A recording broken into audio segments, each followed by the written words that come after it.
in prison in Ohio. In Mansfield, Ohio, Yeah. supposed to be haunted and shit. Yeah. Yeah. Yeah, Weird. it's freaking out to pay extra $5 to get groped for free. Or I guess not free. No. Definitely a white people behavior. Yeah. Hey, I'll take it. Fucking pay for it. Fuck shit. I remember I used to want to be a rapper. It's me. Man, hey, what's going on with y'all, man? It's another Sunday Funday edition of the Rahm Kely Show with me. Guess who? Who am me? Who am I? It's Rahm Kely. And today we got a very special guest, Charles Hill. Man, what's going on? What's happening, Rahm? Man, you got it. What's up, Mel? Hey. Hey, what's happening? Man, so Charles, I didn't tell the people at first, but you're a comedian, right? I am. How long have you been doing comedy, brother? Almost coming up on my 4th year anniversary. Just 4 nice. years. Yeah, 4 just years. 4 years. Well, shit. How would you describe the comedy? We about to just get right into it, man. I tell little dark, dirty jokes. Little you know, dark, dirty they're, jokes. well, they're dad jokes. They're wordplay jokes. Dark, dirty joke. Okay. Yeah, Okay. and then I tie it up with quick songs and one-line jokes, like with a guitar at the end of my set all the time. Nice. Okay. You spoke on the guitar. I've been seeing you doing comedy for a long time. It feels like I almost feel like I am one of the few people who may have saw you before the guitar. Yeah, I did the guitar for about a year plus before I busted it out. Before you busted it out. Yeah. Weren't you? Didn't I see you one time at Catawba Bay? Have you ever done that? Catawba. The brewing company in The brewing Ohio. company a long time ago. Catawba Island Brewing Yeah, Company. that's I don't know what's it called. Okay, Man, yeah. that was a long time ago. Yes, that was a long time ago. I forgot about that night. That's what I'm saying. That's what I'm saying. You know what? We go way back and didn't even know it. Right. Didn't even know it. But yeah, man. But speaking of comedy, man. So you say you've been doing comedy about 4 years. When was the last time you bombed on stage? Oh, Yeah. I it's asked those type of Man, questions. Hard-hitting questions. Those hard last night. Last night. Oh, yeah, shit. opening the burger bar in okay. in Clawson. It can be tough because there's always people there, but they're not into the show. Okay, so the burger bar. Tell us more about that. That's downtown Clawson, the Old Detroit Burger Bar. It's a late night open mic. It starts at 9, but we run it till 1 a.m. if we have comics to get there. Okay. And myself and Paul Pipitone. Okay, Paul Pipitone. Yeah. Okay, Paul's my guy. Paul's my so guy. We have a good time over there. The Soprano of comedy. Yeah. Okay. And then I get to do long sets and work out a lot of stuff late at night, which is fun and fulfilling. Okay. Like, because at midnight we're waiting on certain comics to get there that are telling us they're on their way, and I just perform 30-40 minutes until they get there, and I get to do things I wouldn't normally do on a show. I just have fun. Okay. Not that I don't have fun, but in a different way, and try to get comfortable doing those different things, engaging with people basically. Okay. So you say the burger bar. So you run a couple of shows, you were saying? Yeah, I also have Tuesday nights in Clinton Township at 9 at the Gratiot Pub, the Don't Quit Your Day Job open mic. Okay. And then the third Sunday of every month at the Blind Owl in New Baltimore. Okay. We run a comedy show there. We have one coming up next Sunday with Melanie Hearn, Jason Gillerin, and Sarah Young. Okay. I am familiar with all three of those people, and they're all good. Yeah. You know what we all have in common though? I'm good too. You know what we don't have in common? I have not been booked there. I'm just throwing it out there. No, but as a show, those who ask usually listen. I don't know how this stuff goes. I'm being honest. Like I see so many people complain about not getting spots. Why don't I get spots? Why don't I get spots? Nobody asks me. That's okay. So I see a lot of that bitching and moaning on the internet. Right. Okay. Now, I've never gotten a job I didn't ask or apply for.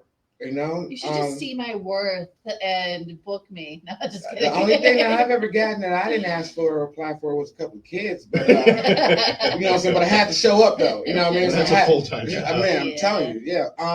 Okay, so as a showrunner, and a comedian, okay, do you ever find yourself in awkward situations to where you got to tell some friends no, or oh god, absolutely it hurts because the people that you're close with and that you hang out with and they come to my open mic and they want time and they're new and I'll get you on. Why haven't you got me on yet? And I've been confronted in that way. Okay. And I just you're not ready and I'll get you on. If you're going to ask me, I'm going to be honest. Okay. I'll get you on, but just wait. First couple shows or in the next couple shows, give me time. And you get confronted, and if I'll be honest with you. You're going to ask me for my honesty. Yeah, that's fair enough. And it doesn't go well all the time. So how does your family feel about you running shows and doing comedy? It seems like that will occupy a lot of your time. It does. It occupies quite a bit sometimes. Like I have 5 shows and 6 nights next week. 5 shows and 6 nights. And I work full time. My wife does a great job of holding the fort down at home. It becomes tiresome for her and uncomfortable. But rubber feet. No, that's a rubber feet buyer flower. Say thank you. You're so right. A thank you goes a long way. A thank you goes a long way. A lot of times I've noticed as comedians, not that we're assholes, but we can kind of be self-centered on, so what we're doing, and we don't, it's good that you can see that, so one of the first things you said that it's a lot on your wife. Right. Sometimes we don't see that, and we can be selfish. And like you asked about my last time that I bombed. Yeah. And last night, I was driving to the show going, I don't feel like a comedian today. Oh, yeah. Well, just a narcissist.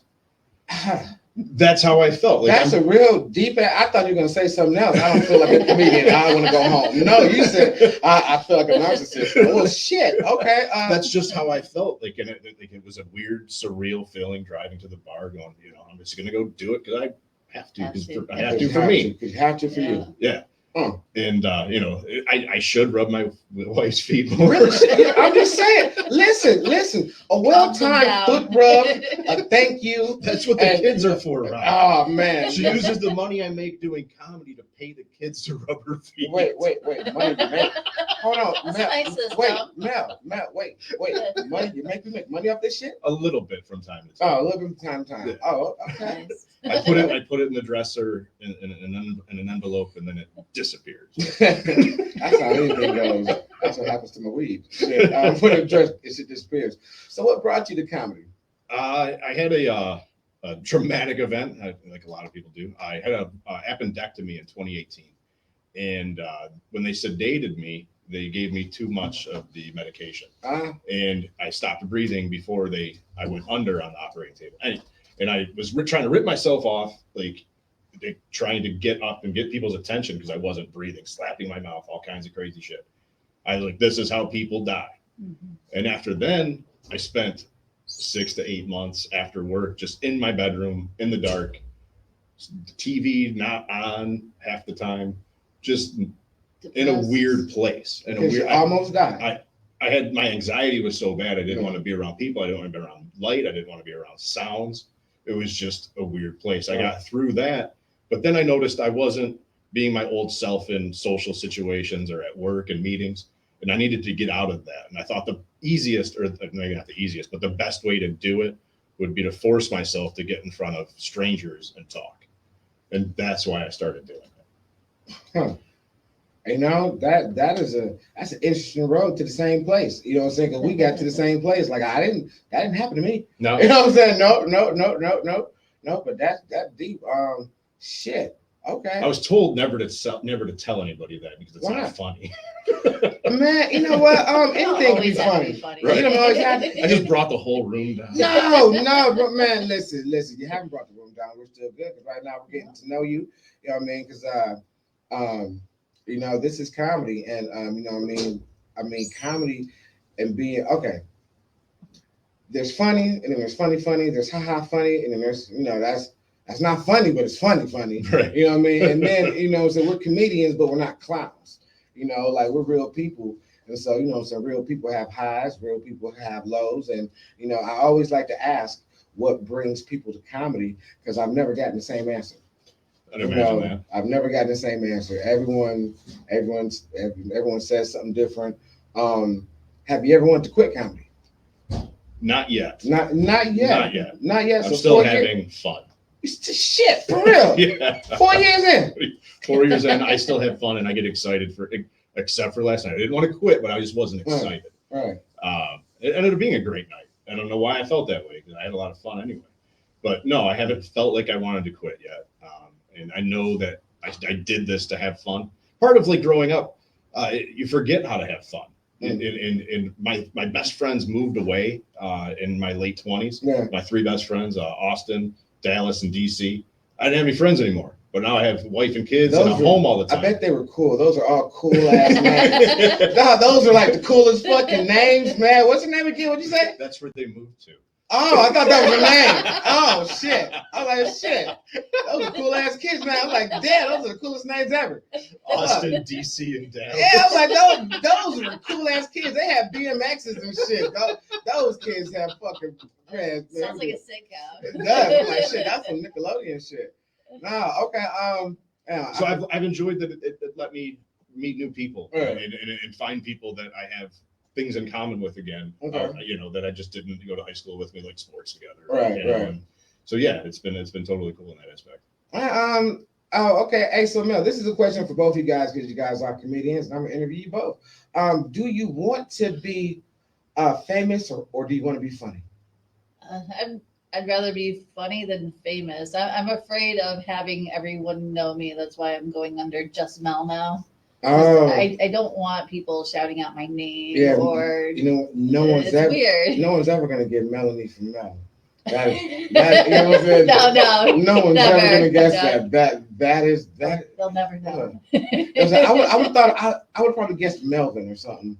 But Melvin. I mean, I didn't That's not even know. a female name. I mean, anything, anybody. Maybe Melissa. I don't know. Shit, that was a question. All right, so now, Charles, would you rather be famous? Or do you want to be funny? I want to be successful, No, wasn't a question.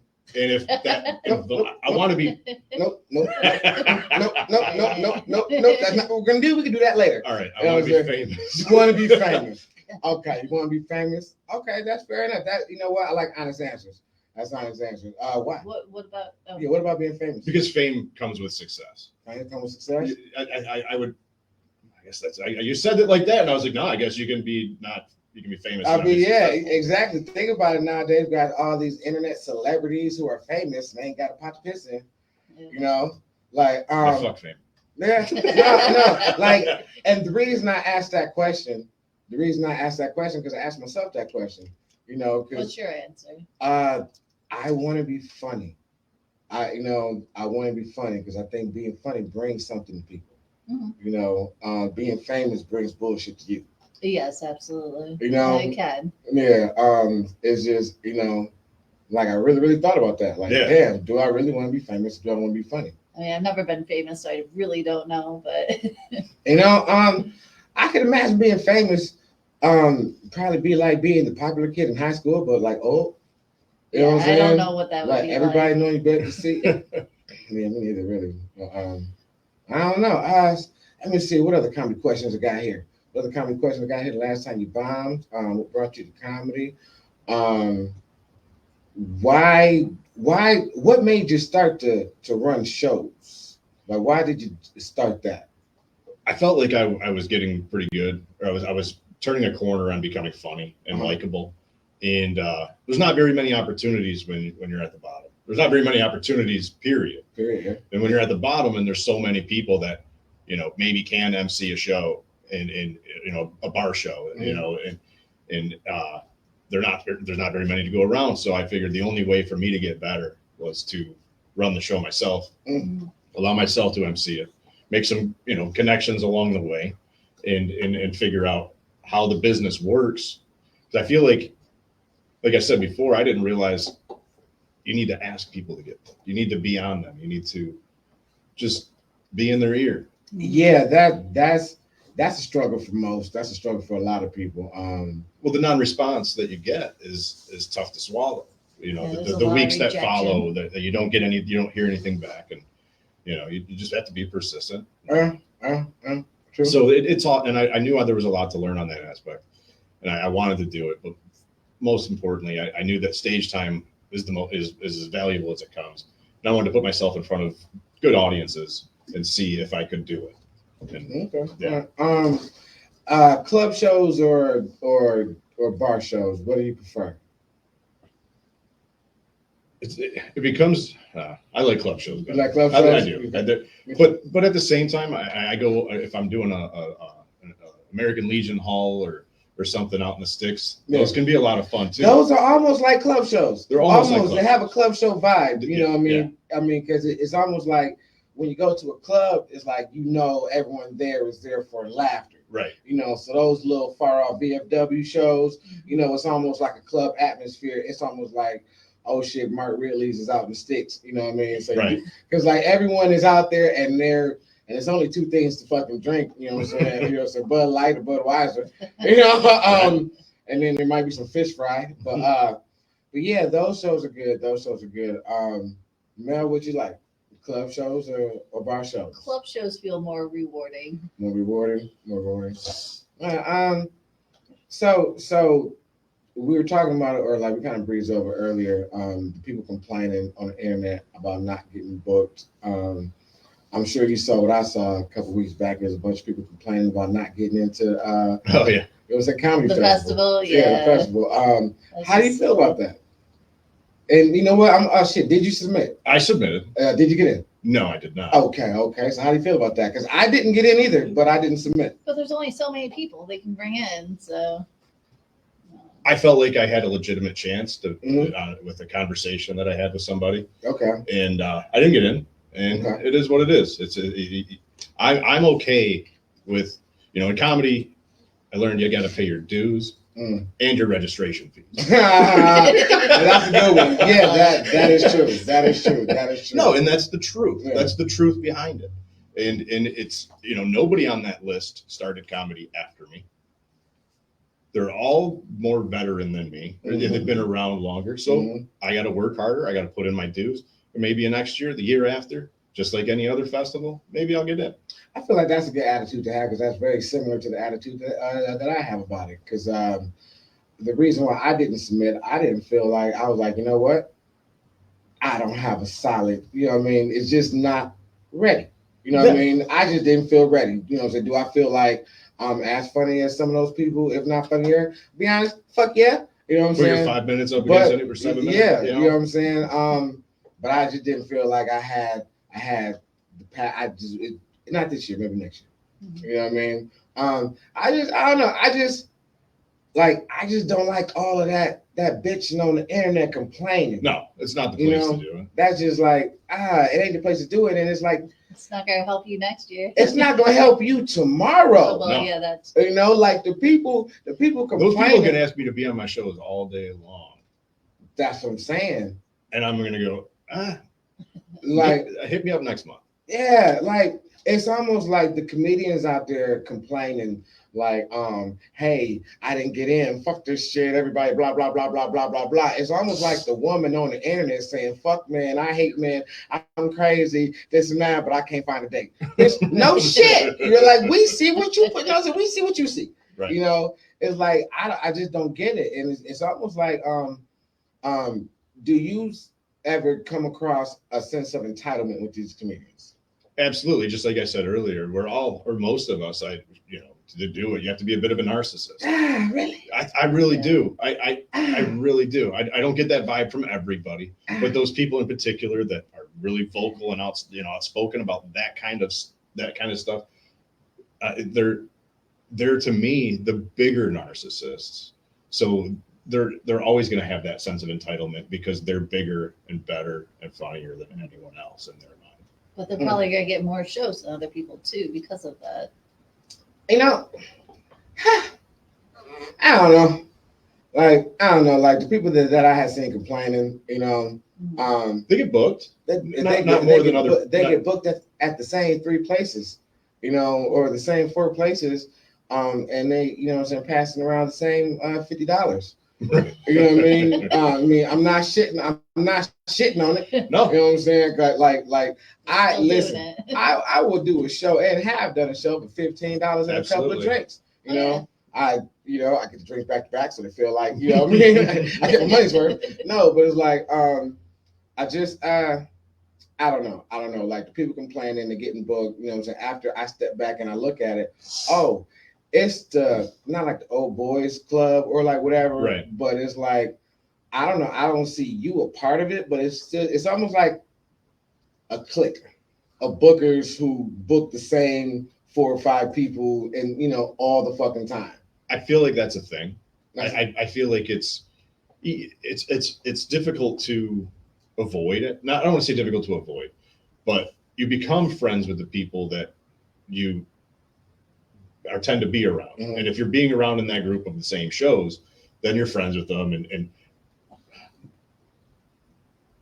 I don't know. Yeah. Okay. Question. I mean, okay. Another question. I mean, you look at my next show at the Blind Owl. Okay. It's Melanie Hearn, Uh-huh. Sarah Young, Jason Gillerin. All three of them book shows. That wasn't by design.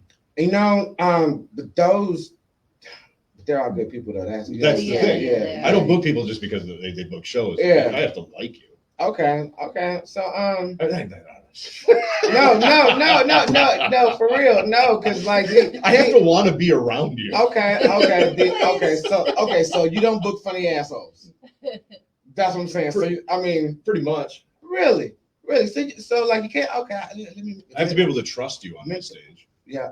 With my audiences. Got you. Okay, so if I can't trust you, how can I trust you with my audiences? That makes sense. Have you ever came across a comedian who just was oblivious to the fact that they weren't funny? Absolutely. How many times did you make the mistake of booking it? Maybe once. Maybe once. Twice. Twice. Yeah. Same person. Same person. Yeah. In this whole 6 years that I've known comedy, I've only met one oblivious individual. Okay. Who didn't believe they've ever bombed. They thought they were incapable of bombing. Did they have a puppet? No, that one doesn't. No, that part. Oh shit, that's. You know what? Fuck it. After show runner, what's the craziest thing you've ever seen happen after show? Me getting assaulted. You getting? When did that happen? Really? That happened at Gratiot Pub about 8 months ago. I had started closing the pool table because it was right next to the stage. It was becoming more of a comedy show than a bar hangout. Okay. And so I closed the pool table, and this drunk couple, these regulars come in, and they want to play pool. And I politely said, no, the pool table's closed, so after the show, give me 40 minutes. And she's like, no, the pool table's always open. I said, not tonight. I'll give you, 3 times I had this conversation with her. I go up on stage to announce the next comic. She walks up, starts racking the balls. So I walked over to the table, grabbed the cue ball, stuffed it in my pocket. So I told you the pool table's closed. Got into this big argument, and it got to the point where she confronted me. She came up on the stage. She was, trying to reach into my pockets, get the ball. And then she ended up digging her nails into me and drawing blood, trying to get the microphone out of my hand and shit. It was wild. That's just wild. It was wild. What the fuck was security? I found out that night I am security. You are security. Oh, that's some shit. You look around like security. Yeah. The owner lives upstairs, but he wasn't home. So the bartender was calling him, but he was like, "No, you just next time that happens, you're the guy that's got to handle it." Wow. All right, that's wild. That's wild. I wasn't gonna put my hands on her. Her drunk boyfriend was standing right there pushing me. I wasn't gonna put my hands on her. That's crazy. It was a nutty night. Have you ever did a show with a puppet? I haven't used a puppet. No, but have you ever? One time. Yeah. One time. How did it go? There were 2 puppeteers. On the same show. Okay. Oh, shit. no. Okay. Yeah. Jane Dab and who? No, it was Joe Morgan. Okay. And Cora. Okay. I didn't know Cora used them. I've seen him do it a few times. Only a couple times at open mics, and then just that one time at the captain's quarters. Are they actually ventriloquists? Joe Morgan is keeps his mouth closed better than Coram does. Okay. You know what? It's a good thing that that we were talking about men right there, because had you said that about women, you know what I mean? That has a whole different vibe. You know what I'm saying? I was saying, oh wow, oh shit. Yeah. Okay. So, all right. So the comedy Christmas is coming around. Do you have any holiday themed shows or jokes, or do you feel like that's corny, or No, what's your stance on on anything. I live in the pocket of corny sometimes. Okay. I mean, I think my jokes are smart, but I do tell they're wordplay jokes, but I think they're smart enough that people give me the benefit of the doubt that they're not corny. So do you actually write your jokes like you're sitting there thinking and you actually write, and do you say your jokes word for word what you wrote, or how do you do that? You know, I always ask like comedians a process. I'm not, asking you like, you know, the all the herbs and spices, you know what I'm saying? But what are 9 of them? You know, like how do you do it? What's the process? When I think of something, I try to put it into as few of words as possible to get the point across and make it funny. And the first time I tell the joke, I try to keep it as tight as possible, set up, punchline, nothing in between. And then over time, it will evolve with a couple more words here and there or acted out. But I always start with the bare bones of this is what I want to say. Okay. And it's planned out. And if I have to, I'm going to read it word for word the first time that I tell it on stage. Really? Yeah. So you bring notes on stage? Most of the time. At open mics, not if I'm going to do like, if I'm going to do a showcase, or a show, like I'll try to remember to slip it into my set at some point. Like I'll like, okay, maybe after this, try to slip this in here if it is something new.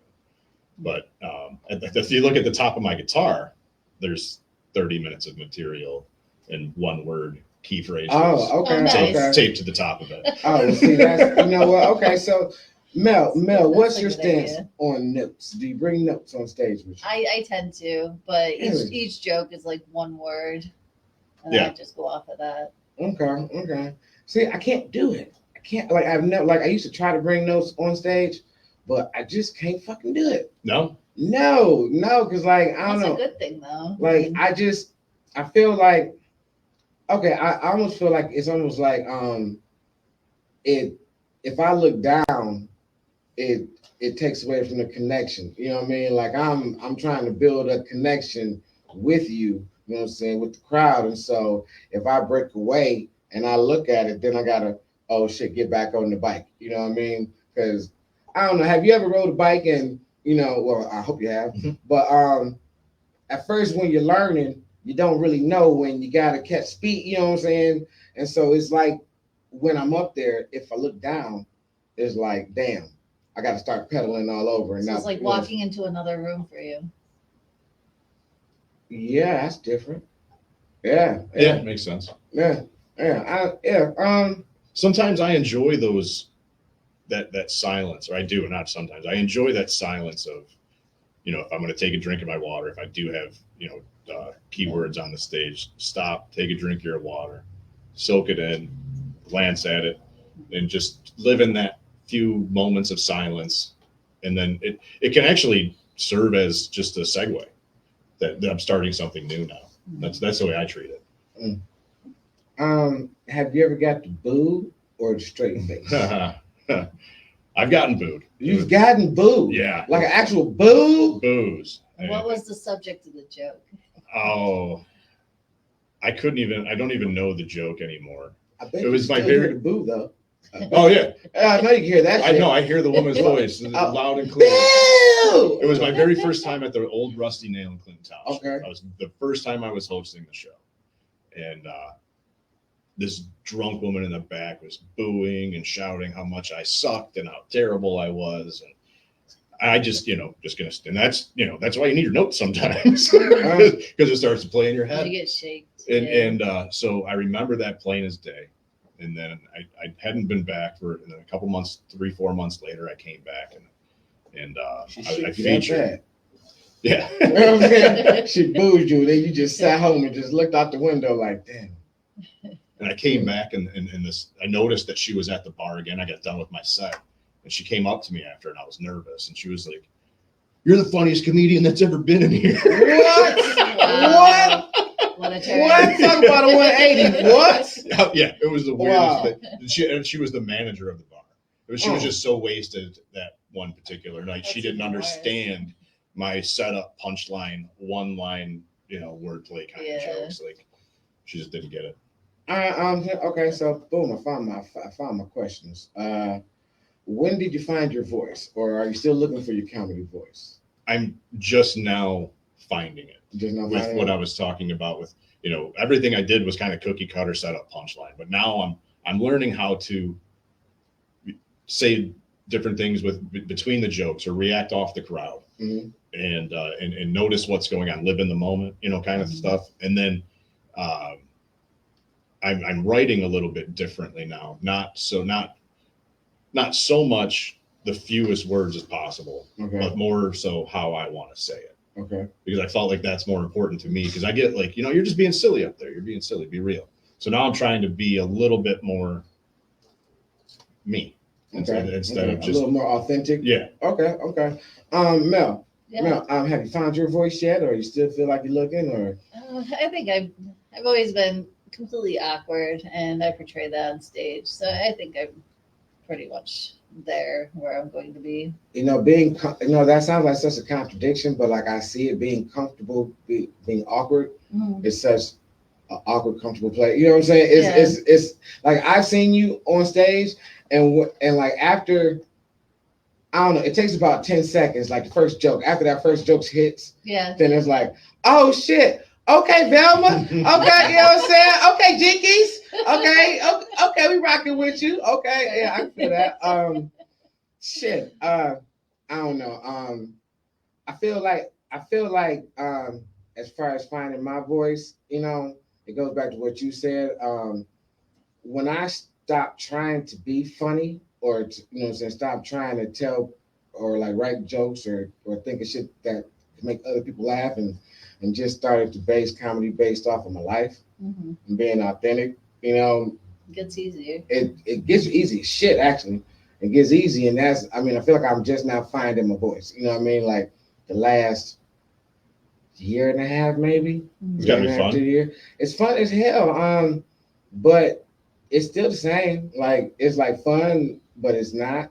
But it's like it's the same. I don't know. I still get the same butterflies. I still get nervous. I don't know if that ever goes away. Do you still get nervous before you go on stage? Absolutely. Me? No, Charles. Yeah, absolutely. Every time. Shit. Every time. If I don't get nervous, I have a shit set. Like if I don't have some type of butterflies, the shit sucks. Just absolutely a bomb. It's always a long car ride home when I bomb. Like I never bomb around the corner. I always end up bombing in like fucking in Grand Rapids or fucking Muskegon or some shit. And then I gotta drive like the first hour. Don't want to be in the car with yourself. Listen, man, last time I bombed the Sunday Night Funnies, man, bombed real bad. It was like 7 people in the room, and they were all like 65 plus. I can't imagine you bombing though. You're so charismatic on stage. No, not that night. Nope. I had just had a set the night before. It was excellent, great, and I was riding high. And then I went in like the room. Right. It was pretty much like 7 silver people. You know what I mean? And it just wasn't looking. It just wasn't working right. But about the last year and a half, it's actually kind of stressful. Like it's not even fun, it's stressful. Like I find my voice, it's like, okay, now what's next? You know what I mean? Like what's the next step? Right. That's just how I look at it. This question is for the both of you guys. Do you guys feel I asked this question, everybody. Do you feel comedians are broken people? I think everyone's broken. Well, everyone sucks. Everyone sucks. But I don't believe that everyone is. I really don't. No, I mean everyone sucks. Yeah. No, I mean every comedian. I guess if everyone is, then everyone is. Okay. Yeah. Broken people. Do you feel like some comedians cover up their dark side with comedy? Oh, for sure. Everyone who does dark comedy, I think, is trying to. I don't know. Just trying to make life a little better. You know what I've learned though? Some of the people that do the brightest comedy, it's like some of the cleanest comics, be the most fucked up, grimy ass people. Like I don't know how you live. How could you live this lane? Right. You know what I mean? But you drive that lane. But yeah. I've seen a lot of comedians. I think they do cover the dark side with comedy. Boom. Have you guys ever had a comedy rough patch where jokes just wasn't joking?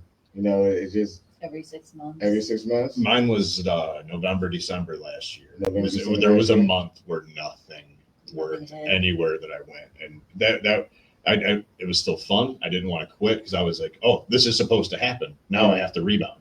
Like now I have to figure out where to go from Yeah. I Okay. get so tired of rebounding though.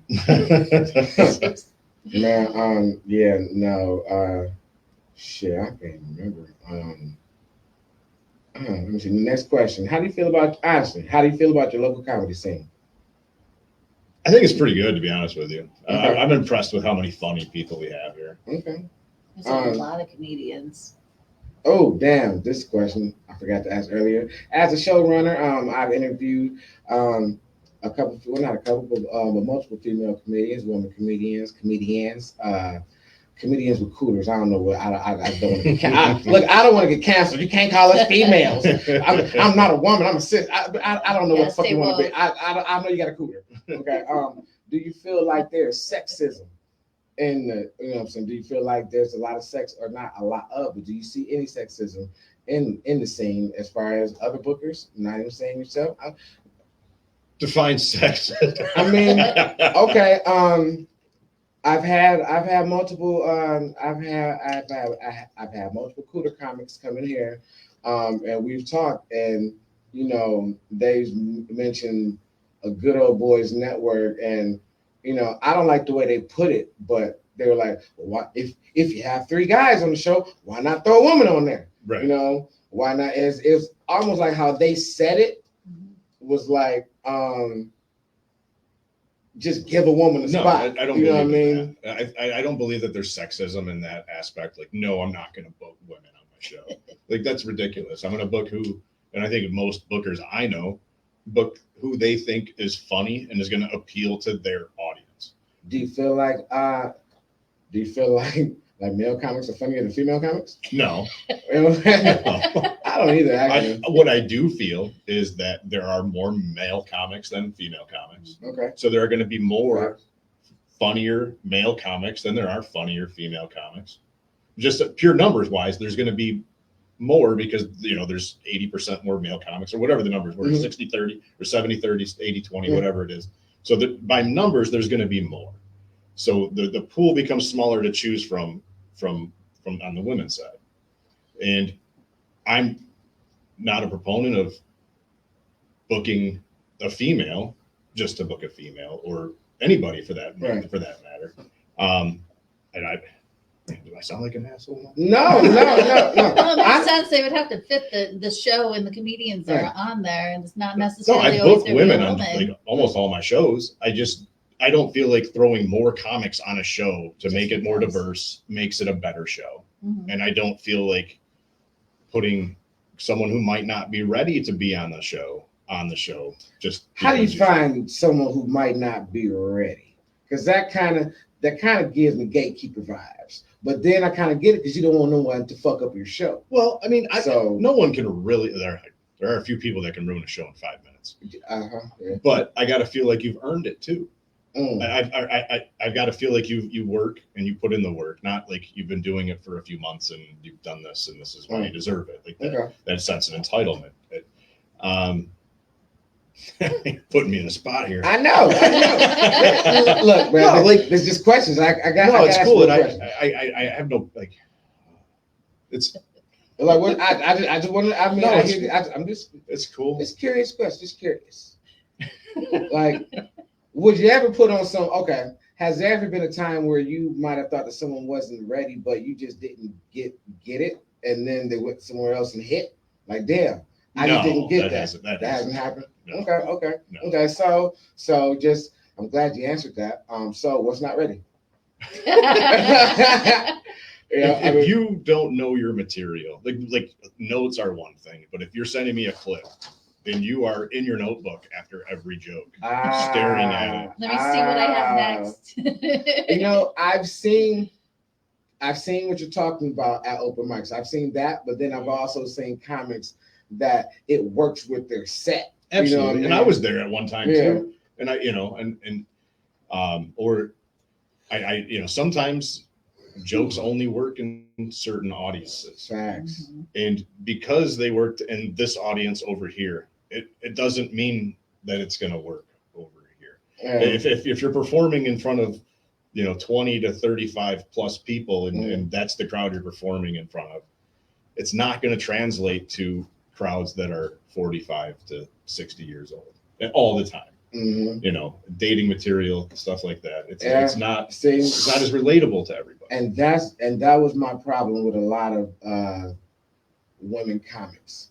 A lot of the material wasn't relatable to the majority of the audience, because like I personally, if you tell me a mom joke, it's gonna have to be a mom jokes to make me think of my mom, or it's gonna have to be something. It has to be relatable. It has to be relatable, or you just can't be such a personal experience. You just sound like a bitch. You're just bitching about your fucking bratty ass kids. I don't give a fuck. You know what I'm saying? I don't fucking give a fuck. Karen, get off the stage. You know what I'm saying? Like I don't care. Like if you're gonna come with a menopause joke, you know what I'm saying? Gotta be, you know what I'm saying? Make it funny. I don't care your ankles are swollen, bitch. I don't care. I don't care. You know, but why can't a dick joke get a bigger laugh than menopause? I think I struggle with that. Speaking of dick jokes, white male comics have the market locked on dick jokes. Like so does every time I go to Punchline, that's all they talk about. Really? Right. Really? Yeah. Or poop. Because we're boys. Because we're boys, okay? We're boys. We're men now, but we're still the boys we used to be. Well, that's the thing. Even women think penises are funny. Yes, but no one thinks being a mom is funny. No one thinks your ankle's swollen is being funny. No one thinks your kid is not listening to you is funny. No one cares. You see what I'm saying? So like but other women around the same age might. No, them bitches don't care. They got their own kids. I don't care. You just described my set, which explains why I hit with women so well. Man, listen. No, like my ankles, Rob. Can you get on my feet, man? Listen. Like I don't know. You just gotta be relatable. You know what I mean? You just gotta be relatable. So that's anything, and it's not always going to be relatable. But. And so you just explained why you hate women. So I don't hate women. And I'm not. You know where? I'm not gonna lie. I might be a little sexist, but that's because it was a different time when I was raised. You know, I am evolving. But now what I'm gonna say, shit. We gotta talk about the Cooter comics and women not being funny. And no, you were talking about that. No, I specifically heard you say you're not gonna put a woman on the show just because just because she has a cooter and 2 tits in her chest. She has to be funny. You said they're not funny. That's what you said. I heard you. That's not what you said. Roll it back. All right. All right. Find another question here, man. What's your comedy end game, guys? Like, what is your end game? Where do you want, or do you see somebody out there that you don't want their career, but you can see your future success modeled after theirs? What's the end game? My end game is, I know that I can't do my day job forever. I'm going to get old and I'm not going to be able to do those things, lifting heavy stuff and, working in an automotive plant, stuff like that. Mm-hmm. So like, I just think it'd be cool to supplement my retirement, my Social Security, whatever I get, and do comedy on the weekends, travel, and maybe, make a second income doing that. So you sound so fucking responsible. You know what I'm saying? The way you put it, like, man, wait till I tell you my end game, man. You guys, look, I just want to make money making people laugh. That's it. That's my whole end game right there. So you're already succeeding. There's levels. I'm spending more shit than I'm actually making this shit. But Mel, what's your end game? Initially, my end game was just to do stand-up comedy. Just do stand-up. Yeah, so I'm trying to tweak my goals so that I can keep going. Okay, fair enough. But really, mine's kind of similar to yours, Charles, is that I want to have something that will secure me when I can't do my job, because I hate my job so much that if I could just do comedy instead, or if I continue with my stupid ass job, then I can do comedy on the side and supplement my retirement. And to your point about hating your job, I've learned in this last like 6 months that I no longer find my job fulfilling because of what I get out of doing stand-up comedy. And I don't like my job anymore. I loved my job. I loved what I did for 20 years. And now I don't want to do it anymore. There's something better. So that's interesting. I can do something that I enjoy. So what you tell? Okay, so what I hear is that for 20 years, being good at and earning a paycheck was fulfilling enough for you. Yeah. You know, as man, you know, so you were fulfilled. And then you got the bug to go on stage, for so 3 to 5 minutes, make maybe 2 drunk people laugh. Right. You know what I mean? And then you're saying that was worth, you know what I'm saying? That's it. That's it. That's it. That's all it took. That's it. That's what it's about. That's what it's about. Okay. All right.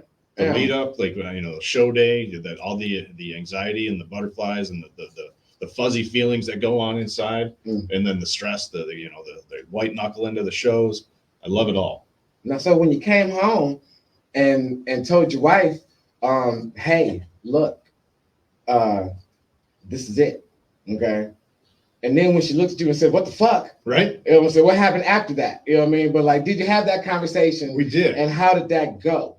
Because I can imagine after the what the fuck, we got these bills, she probably loved you and said, okay, as long as you don't make us homeless, I'm going to support you, some shit like that. Right. Is that how it went? No, not quite. Not quite. But like, I don't golf. I don't golf in my golf leagues anymore. I don't bowl in my bowling leagues anymore. So this is what I do. Like this is now just my outlet. Okay. Excuse me. And then so over time, you hit the open mics for a couple of years. You know, and even during COVID, I opened mic every place that was open in Michigan and Ohio that entire time that I could go. And even during then, I was gone, when things were open 3-4 nights a week doing open mics. So it got to a point where it was like, well, what are you doing with this? Are you having fun? And that's kind of why, I guess, to go back to your question earlier, why I started running open mics, or the first one at Gratiot Pub, was to supplement those costs of, you're driving, you're spending $20 in gas to get here. And then you buy a couple of drinks, and all I really wanted in the beginning was like, if I can just have, make enough money to break even at it, that so I can justify it for being gone, that I'm not just spending the money.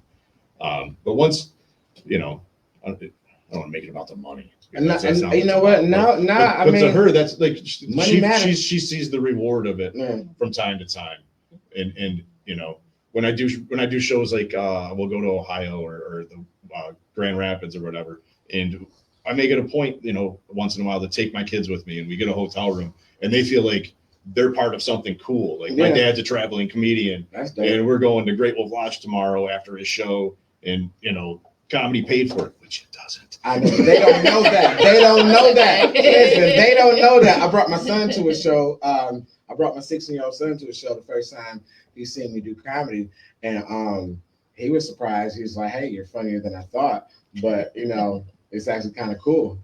So I get that. Yeah. But yeah, shit. What other questions I got here? So I was just curious. Does your wife come to see your shows? Not all the time. I was so cringy to her in the beginning. Yeah. Even like Rahm, the first time Rahm saw me, I told a lot of dark. No, what? Wait. Did you have a porn joke? Yeah. I fucking love that joke. Yeah. I love that joke. Yeah. I just say the same sentence from different spots. Yeah. But but I get it, and that's a really good fucking joke. Thank you. That's a really good fucking joke. That's great. You know how I know it's a good joke?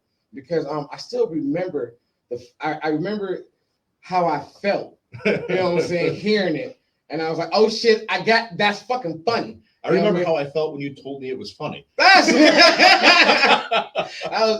See, you know what? That's why I get comedy. You know what I'm saying? That's why I do it. Like I get fulfilled from like it's not financial at all. Like I feel like it's no financial gain. It's just shit like this.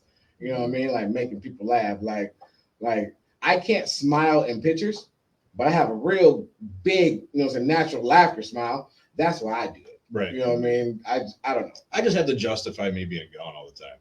Yeah, it ain't no justification for it. I just be gone, man. I just, I just have it in like my mind. I'm doing a show. How much money you make?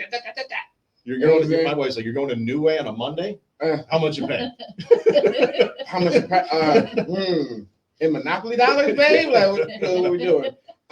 What's your best night of stand-up? Oh, my best night Your of stand-up? best night, the one that you felt like, oh shit, this is Netflix, Saturday Night Live is next. That was well,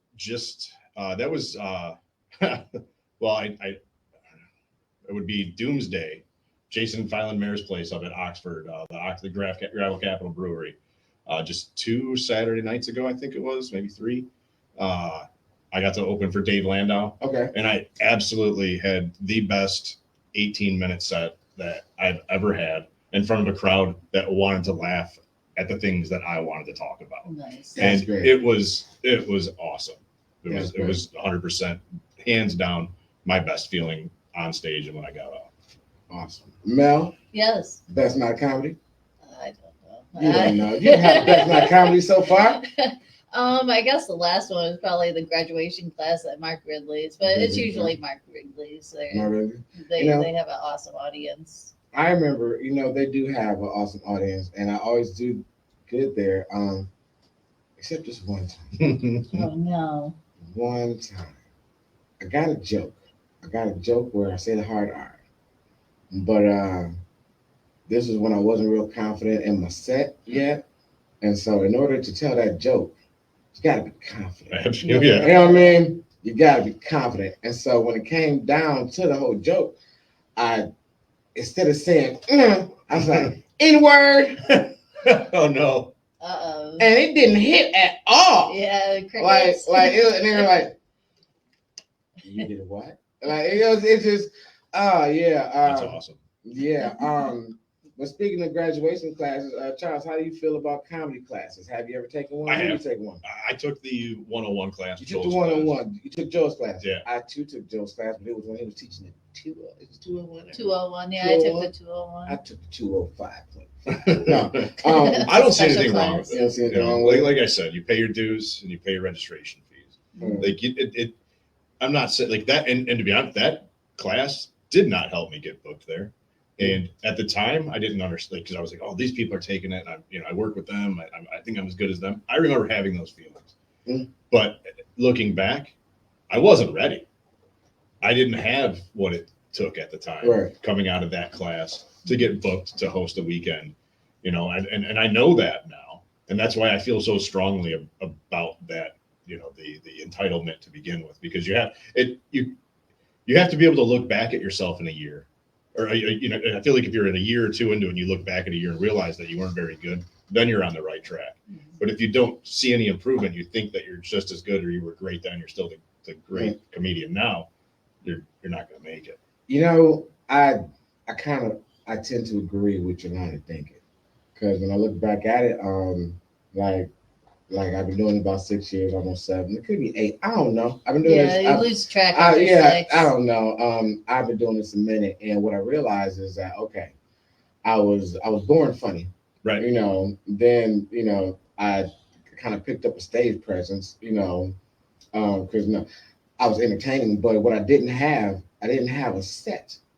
You know what I mean? Same. Like I didn't have a set, and what I thought was a solid 20.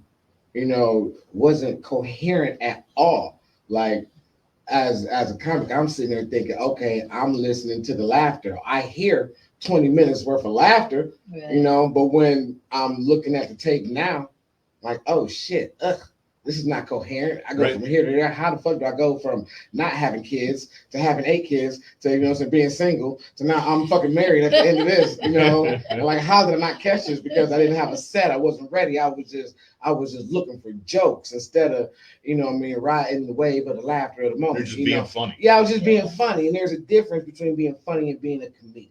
Yeah. And that's what I didn't understand, because I had those feelings of like, oh shit, let me take this comedy class. I'm not gonna lie. I told one of my closest comedy friends, I said, hey, listen, I'm about to take this comedy class with Mark Ridley because I see it like this. XYZ took it and they're booked and doing weekends, this and that, and I've killed these places. Right. So I told him that, and guess what happened? I took the class, I didn't get booked. He didn't take the class and got booked. I said, how the fuck? You know what I'm saying? Like, you know, so yeah. And you have to be able to look back on it and realize and be honest with yourself. Yeah, solid set. You know what I mean? Like it was very fucking solid, cohesive set. You know, I didn't have that. Charles, you know what I noticed that's different about you than a lot of comedians? You seem very grounded. Like you seem very grounded and realistic in your thoughts, and you're like, you know. I spent a lot of time as a kid grounded. So you were bad, okay? So you're a bad fuck, okay? I get it. Yeah, no, I wasn't a troublemaker. I was like the least amount of troublemaker of all my friends. I was the kid who got caught. Everybody else ran. Parents. Everybody else ran, and you were like, "Why are you guys running? Wait!" Yeah. Okay, you're that kid. Yeah, I'm that kid. I was the kid you want to hang out with. Yeah, I left you every fucking time. I left you. You know what I'm saying? Your parents would be like, "Why do you hang out with him?" You know. Oh shit. Did I ask you what do you get out of running a show? No kind of question. Okay, well, what do you get out of running a show? I learned how a comedy show needs to be done. Or you learn it from doing other people's shows.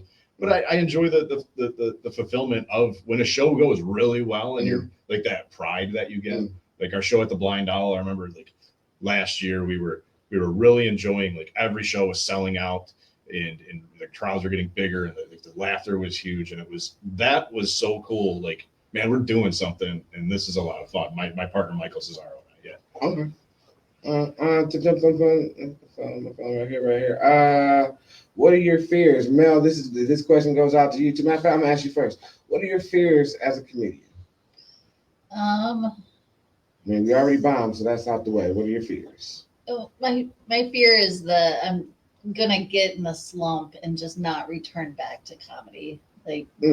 Because I get these moments of depression, or you have a bad show and you're like, I suck at this, and then you're just self-esteem and everything just goes way down. I just don't want to get stuck there. I get that too. I thought I was the only one. No, I thought I was the only one. I recently had that feeling like, why the fuck am I doing this? Mm-hmm. You know, is this really for me? You know, can I do this? Yeah. You know, have I wasted time? Yeah, I think a lot of us go through that at some point, and it's just you got to keep moving forward. And that, man, I do agree. Charles, what are your fears as a comedian? I fear like getting to a point where I have to make a decision of how far I want to take it. Is it like take what, a joke or the comedy the comedy career? You know, how badly do I want to go out on the road?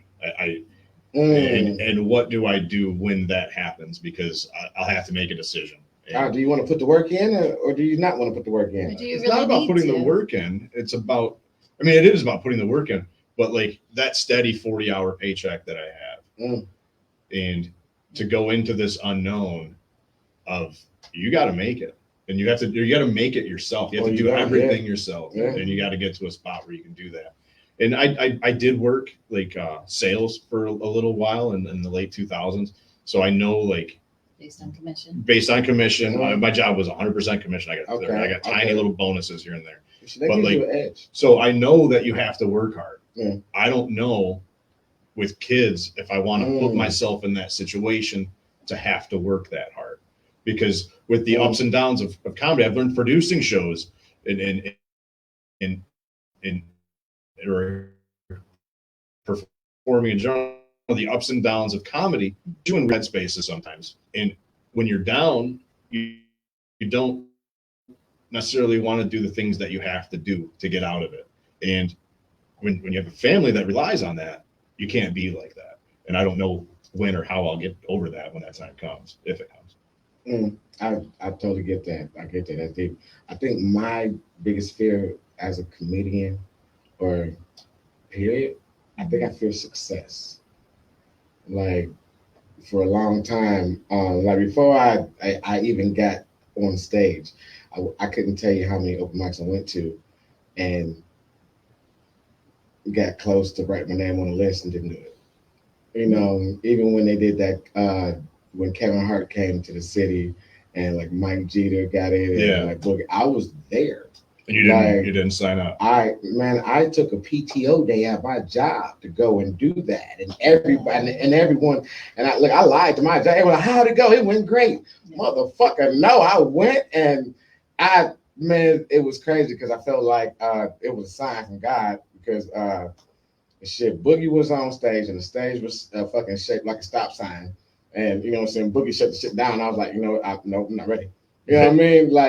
But I think success is my thing because what comes with that success, you know, when I was younger, if I had any type of success, I would probably overdose on some dumb shit, you know, and like with the success, like now, like if I get famous now, what happens with my privacy? Right. You know what I'm saying? Like what part of my past that I forgot, you know what I'm saying, is gonna remember me. You see what I'm saying? That's scary. Like it's scary as shit if you're me. You know what I'm saying? Listen, it's scary as shit. I got 8 kids, okay? I used to have 7 and impossible. But no, I got 8 kids, okay? Yes, I got 8. They're mine. Listen, the last thing I need is you know, I'm fucking famous, and then I see somebody, you know what I'm saying, after a fucking show, like, oh shit. I have your 9th kid. Dog, yeah, and I'm gonna know him because the head gonna be big, and I'm gonna know if his mind have a big head. And your grandbaby. Listen, that is like my fear. Like, oh shit, like, So you're just afraid of obtaining more kids. Not obtaining more kids. Well, yeah, because that's child support, man. Like, my kids are almost grown, so I'm coming out the child support ditch. And Don't want to go back. You have no idea how it feels. Well, you do, but to be able to spend your own money, you know what I mean? Like to see what you make, and then actually get that on your check. You know what I'm saying? Not to see what you have, and then child support take it, and then you know, man, child support at one point was taking 51% of my check. Yeah, I do enjoy getting my full paycheck. Yeah, full paycheck, man. If you really want to know what that feels like, opt out of paying taxes for 1 or 2 weeks. Listen. I did that for like a year. Man, I did. Listen, I was supposed to do it. Listen, I was supposed to do it for 6 months, right? But then those checks were looking so good. I'm like, okay, wait, I'm gonna do it for 9. Yep. Okay, wait a minute. No, you know what? Fuck it, I'm gonna owe. I swear I'll pay them back. Yeah, nah, man. Listen. Then I didn't file for like 3 years. God damn it. Listen, this is the truth hour. I did the same thing, man. They came and collected their money out, you know, for 3 years later. Yeah. I fucking got garnished. Took off my shit. Yep. Took off my taxes. Do you have any hidden talents? No, I don't have any. Mel? Well, you play the guitar. I guess it's not hidden. That's up in front, though. That's up in front. No hidden talents? I do the poi balls. What's a poi ball? It's the glowing ball on chain. It's kind of like nunchucks. No. Oh, I know what you're talking about. Yeah. No, glowing ball on chain. You know what? You're going to have to do a demonstration. Yeah, I don't have them with me, but I can bring them next time. Bring your balls with you. Yeah, yes. No, I should always have my balls like the with wands me. with the strings and that thing? Kind of. It's like a long chain with the ball on the end, and then I attach the other side to my hand. Okay. But there's 2 of them. Did you? I'm sorry, my damn kids, man. You know why you don't want to have kids? Because your sperms grow up, and then They require more money. Yeah, like I'm not eating this fucking Taco Bell. You know what I'm saying? And then you know what? I love my daughter. because she didn't say, "Hey, Dad, give me $20 for Taco Bell." Hey, Dad, give me $15 for Taco Bell. She said the exact amount. Hey, Dad, give me $15.02 for Taco Bell. You know, I'm just fucking giving it to her just because she said 15.02. Like the exact amount. Mel, did you have a game by chance or no? I do have a game. Cool beans. Yeah, cool beans. That's the thing. What's the game today? It's a stand-up comedy quiz. Okay. So while you're getting the game situated, Charles, do you do any I won't say urban comedy, but do you do any urban rooms, or have you done any urban rooms? My first time was the Punchline. That's the first time? Yeah, I didn't know about MCN or like how to get into place. Like right. Did you get heckled? No, I did really well. Yeah, I was happy with what happened there. My first 4 or 5 times, 5 times we're at the punchline. Sure. And I think I went there like Oh, 6 out of 8 weeks or something like that. Okay. And then after the pandemic, I haven't been back since the pandemic. All right. Do you see a difference in between urban crowds and, I call them Caucasian crowds, but like the regular rooms? The heckling. Yeah. It's not okay. It's not There's even heckling on both sides. Yeah, okay. It's like urban comedy is more interactive. I would. Yes. I had stopped going because I didn't know how to respond. Like I just wanted to tell my jokes and find out if it's funny. I didn't want the interaction. It's not something I was looking for. I just wanted, here's my setup, punchline. And I just, in my vulnerability, didn't want the shouts back or that's not funny, like stuff like that. So I stayed away from it, which I didn't really get when I was going there. But I it just wasn't, I don't know. I just stopped going. I'd rather have that now. I didn't know you were racist. No, I'd rather have. So Charles hates black people. No, I'd rather have that than the old white drunk guy at the bar. Yes. Oh, God. Because that's just so aggressive. It's just not respectful. Okay. And now I would go to the punchline more often, but I'm at my own mic on Tuesday nights. So I don't leave it because of those old white drunk people. Shit goes off the rails sometimes, and I need to be there to make something. Security too. I got to make sure that nothing goes down. I think they have it on Monday nights at the punchline now. Is it on Mondays now? I think it's something on Monday, something on Tuesdays too. I think Boogie's night is still on Tuesdays. Yeah. And Brandon. No, I hate to say government name, but Uncle Smooth. Uncle Smooth. Yep. I can't call nobody younger than me Uncle. I just can't do it. You know what I'm saying? But anyway, yeah, Uncle RJ Smooth. Leary was going to have me up in his room just like last month, and then something happened. Up in Flint, right? Up in Flint. I was really excited to go because I was like, all right, I'm going to get stepped back in. Chanel's been wanting to get me down to her place, and I was excited about him. You would kill in Toledo. Yeah. You need to get in Toledo. Ronnie Chanel's room. I haven't met Ronnie before. She's amazing. Yeah. She's amazing. Cool ass person. Hilarious. Funny. And I really mean that. You know how when people say, like, hey, I haven't met someone, oh yeah, they're great, yeah. And they want to be assholes and bitches. No, she's really cool. That's cool. Okay, but this is what we do. Normally it's like more people, but Travis quit us, and Shayla is in the Illuminati, so she's not here this week. But this little comedy quiz, like we do quizzes, different kind of quizzes. Mel's secret talent is she can pull a quiz out of her ass. You know what I'm saying? At any moment, man, any type of quiz. I'm telling you, this shit's crazy. It's crazy. So there we go. We're about to have a quiz and see who knows comedy more. Mary, you? All right. So I have 10 questions. I just need you to circle the answer that you think it is, and then we'll go over the answers when we're done. Oh, okay. Number 1. I think I missed that one. Mm-hmm. What comedian was best known for his rant on the 7 words you cannot say on TV? Tupac. Richard Pryor, George Carlin, or Eddie Murphy? Number 2. So, who said this? There's no such thing as soy milk. It's just soy juice. Is it Louis Black, Chris Rock, or Ricky Gervais? Number 3.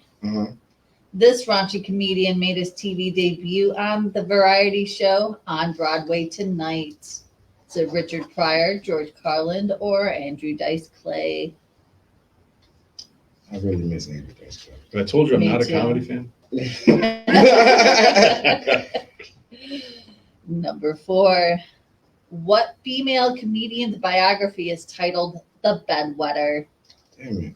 Sarah Silverman. Now, you know damn Amy well my Schumer, sexist ass has no idea. I don't read books and I don't read lady especially books. by a woman. Yeah, a fucking lady book. Oh yeah, I don't know. Whereas to be on audio, should read it to you. All right, number 5. I know. What successful stand-up comedian got one of his big screen roles playing Pookie on New Jack City? Chris Rock, Kevin Hart, or Martin Lawrence? All right, number 6. This angry chain-smoking comedian became well known for his act No Cure for Cancer. Is it Dennis Leary, George Carlin, or Andrew Dice Clay? I knew Mhm. Number 7. This shrieking and often insulting comedian was a preacher before he was a comedian. Andrew Dice Clay, Sam Kinison, or David Cross? Number 8. that. What comedian got her start in stand-up at El Coors Light Super Talent Showcase in Washington? Is it Amy Schumer, Wanda Sykes, or Whitney Cummings? Who don't you know? No. Well, I know Amy Schumer and I know Wanda. You don't know Whitney? I think I do. She's pretty funny. Number 9. No. Who began his career as Chew in Mel Brooks' Robin Hood Men in Tights? Was it Martin Lawrence, Jim Carrey, or Dave Chappelle? You know this one, right, Rom? I think so. Number 10. Number 10.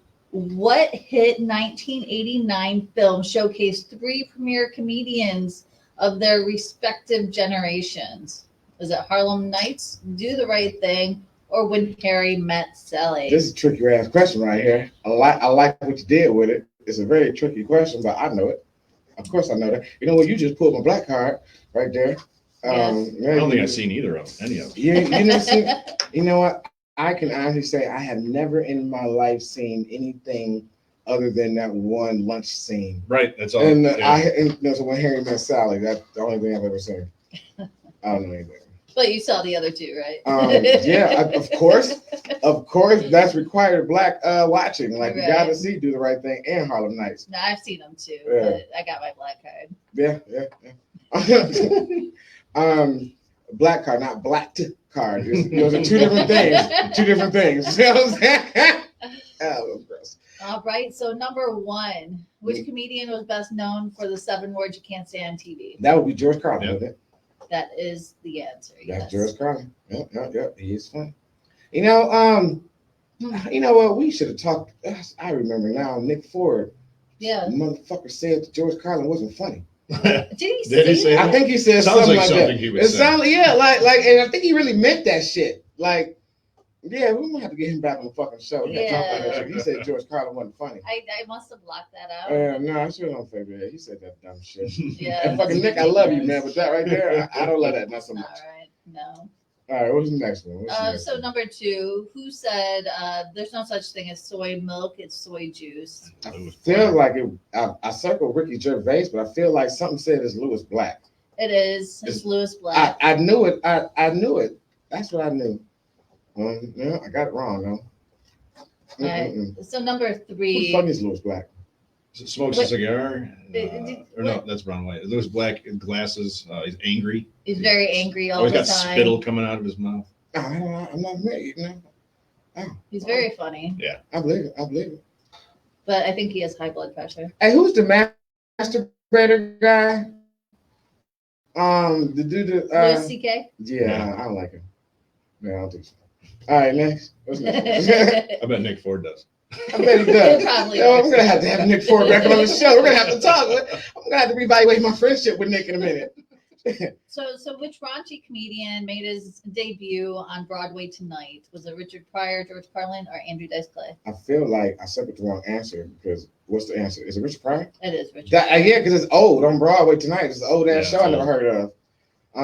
I just Yeah, miss but all Andrew those Dice Clay. comedians are older too. So Damn, Andrew Dice Clay. Do you think that he can make it now?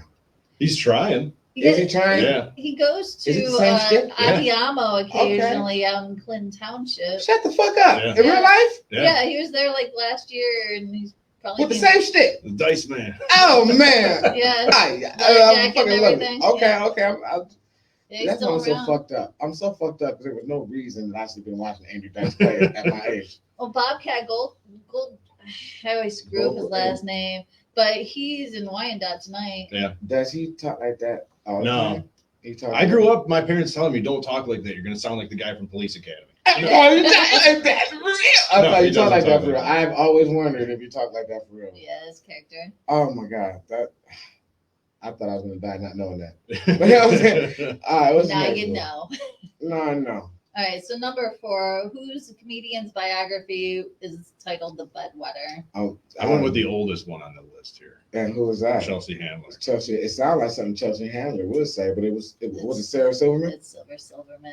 So I thought it was Sarah Silverman. I don't know why I thought it was that, but I knew it was her. She's funny. Yeah, she does a lot of pee jokes. She has a fetish, I see. Yeah. She is rubber sheets. So, who was the comedian who played Pookie in New Jack City? Oh, we know everybody knows Chris Rock. Everybody knows that. Yeah, it was Chris Rock. Yeah. Everyone probably knows this too. Number 6, who's the angry chain-smoking comedian who did No Cure for Cancer? Dennis Leary, right? Yep, that's correct. Yeah. All right, so number 7, who's an insulting comedian who was a preacher before a comedian? Sam Kinison. Yes. Oh, I just Who'd you pick, Rahm? listen. I didn't even read the rest of the fucking question. I just saw shrieking, and I just fucking knew who the fuck that was. Yeah, he was a preacher. Get the fuck out of here. Yeah, he was. What? He also did a lot of coke. Yeah. Oh, you know what? His divorce got him out of preaching That and explains into it. comedy. Yeah, that explains it. All right, so number 8, who got their stand up at the Chorus Super Light Talent Show in Washington? Yeah, I don't even know what that is. I don't know. I went with Whitney. I put Whitney Cummings, but we were wrong. It was Wanda Sykes. It was Wanda Sykes. Motherfucker, how do I know it now? I don't know. That's crazy. That's crazy. So number 9, who played Chu in Robin Hood Men Tights? Dave Chappelle. Was it Dave Chappelle? Yeah, it was. Okay, I thought it was. You never saw that? It's a good movie. Wait. Yeah, I did see that. I did see that. That's great. No. All right, so number 10. What was the 1989 film showcase the 3 Purple comedians? Purple Rain. It's not even on there. Oh, shit. It was Harlem. I guess. It was Harlem Nights, yes. Yes. All right, well, shit. So, I won just because I'm here. You won because you're It's your here? show. It's Yeah, your rules. Exactly. No, I always win, but I don't How many know did you get wrong? How many did I get right? Yeah. How many did I get wrong? 1, 2, 3. What? I only got 3 wrong? Huh. I only got 3 wrong. So, man, I got 7 right. How many? All right, so you got only 2 wrong, right? Yeah, it looks like You I won. son of a bitch! Oh, You know what? That's called hospitality. I didn't lose really. It was if you win, we all win. So- You know, because if you have a good time, here's you a come back. prize for you. Oh boy. Just don't show the the The label. label? because they did not pay for this advertisement. You got it. Thank you. So that is all you. And Wow. then, That's what's up. Appreciate it. and then I got this pin for Rahm if you want to pass that over. That's of Scott Wilding. Oh, nice. Stop it. You know what? Fuck it. I was gonna say no, but You can't say I no. can't say no to a Scott Wilder. Nah, Scott, man. Have you talked to Scott lately? I have not. Where no. is that little angry man at? I don't know. I Have haven't you seen met- him in a long time. Yeah, okay, so you know Scott. The last time I saw him was at the captain quarters. Fucking Scott is like, he's so fucking cool, but like so fucking angry, like fucking hates everything. He's But very and angry. I understand, And like likes drinking. I see his point. You know, who doesn't like drinking? No, that's You know? true. Yeah, That's true. he didn't even know. When I was boy, man, my coke days was days. Those were some Good old different days. Yeah, I'm Yeah. saying, boy. You know, drug addicts kill me because they talk about, you know, say, you know, those days that I lost my teeth, those were the days, man. Like that shit wasn't fun. Like you lost all your teeth. We used to have so much fun. We used to have so much. Remember when we could chew? We had so much fun when we had all our teeth and we could chew. Those were the good You know, days. yeah, but no, man, We you can know, fully pronounce our words. listen, man, you never notice how, like, people think that teeth, you know, are just for chewing, and you never. One of the unsung jobs of your upper teeth is holding up your upper lip. Oh man. Yeah. Like you never know. Like once a motherfucker don't have no front teeth, you can lose a side tooth. You know what I mean? You can lose your whole bottom row. You know what I'm saying? That look a little funny, you know. But that top row, that top row, no, listen, the top row of teeth is crazy. Like you can't even lose that. Like you can lose anything to the side. Yeah. But anything with these 5 or 6 up right up here, these are the core teeth right here, Everything man. changes. Man, once that band breaks up, it's over. How about the shock of like the first time you see somebody that you don't know take their top row out to eat. Yeah. Man, I'm like, and wrap it up whoa. in a napkin like it's a retainer. Yeah, like wow, like that is crazy. Like I didn't, man. Finding out that people didn't have teeth when you thought they had teeth is really crazy. It's weird. It's like shit. Like wow. I grew up with my dad popping his I teeth thought out you at had me. teeth. Yeah, like I thought you had teeth. Like no, like okay, and then like I like this happens a lot. Like, and it's because of Facebook and like social media. I really hate when people that I know and I used to respect to find out that they can't read because you can't type. Because you're not typing ebonically. No, that's just not the fucking word. You know what I'm saying? It's not minus well, like minus. You know what I'm saying? That's most Minus of the old well. men I You know work what I'm with. saying? Yeah, That's most of the old men I Most work of the old with. men Can you work write with- this email for me? No, No, write it yourself. Like at least ask me to write the email and we can laugh about it together. Right. But don't try to read a post to me and you tell me, you know what I'm saying? And that's when I find out you can't read because I'm on fucking internet and you tell me, hey Robin, I'm like, hey, what's up? You could talk about this on like your show. What?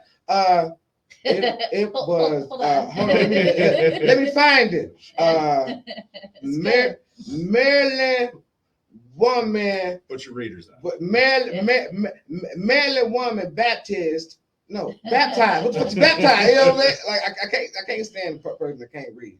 I can't stand a person that can't read. And this is something that I haven't done in a while, but I got this thing I do. I normally do it first. I talk about the shit I see on the interwebs, okay?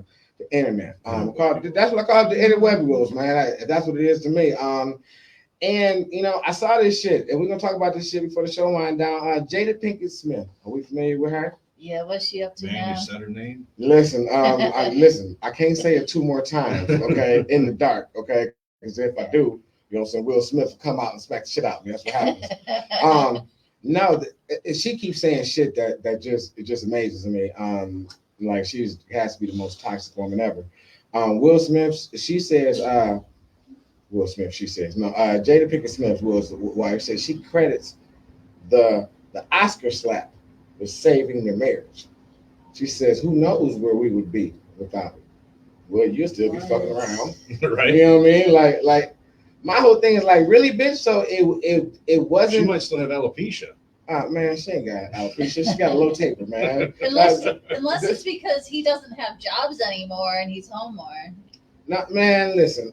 Will just still got jobs, and Will have so much money to where even if you didn't have no money, just sell the shit you bought. Right. And you know what I'm saying? Like you live in a $50 million mansion, a $20 million mansion, fucking sell it for 10. You know what I mean? And live like a regular person. You're good. No, but she said like that saved her marriage. And my thing, I was like, you toxic bitch. Yeah. Like it wasn't the being a good father to your kids. Right. You know what I mean? It wasn't loving you through your alopecia. You know violence. what I mean? Like it fucking like it's a lot of fucking things that man did. Right. To save your marriage. And this is what you talk about? Yeah, that's not cool. And I really hate the fact that like why I really wish someone would give her a job just so she could stop talking. Being You know completely what I'm saying? thrown to the wolves on national TV. Man, I really hate her. I just can't stand her. I can't stand her. At least they took away her red table.